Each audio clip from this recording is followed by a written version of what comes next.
Hello everyone, আজকে না একটা অন্য রকমের ব্লগ নিয়ে এসেছি।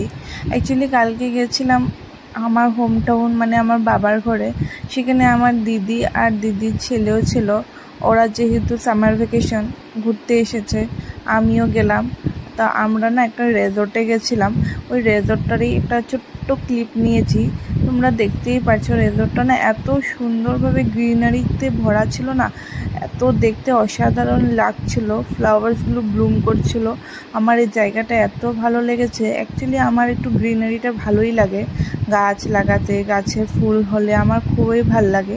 এই জায়গাটাতে অনেকক্ষণ বসে আছিলাম, জায়গাটা দেখে এত ভাল লাগছিল। অনেকক্ষণ বসার পর তারপরে আমার দিদির ছেলে অল্প সুইমিং করার জন্য বলছিল, তো ওকে নিয়ে আমরা সুইমিং পুলে গেলাম। এই যে দেখো, সুইমিং পুলেও নেমে গেছে। ও যেহেতু সুইমিং করতে পারে না তাই একটু ভয় করছিল, কিন্তু ওখানে স্টাফরা না এত কোঅপারেটিভ ছিল, যারা পারে না ওদেরকে শেখানোর জন্য অনেক চেষ্টা করছিল, প্লে করার জন্য ওরা অনেক হেল্প করছিল। ভালোই লাগছিল, ও খুব মজা করেছে। তারপর ওই এখানে সুইমিং করে তারপরে এই যে বাচ্চাদের প্লেগ্রাউন্ড, বাচ্চাদের খেলার জন্য অনেক কিছু বানিয়ে রেখেছে।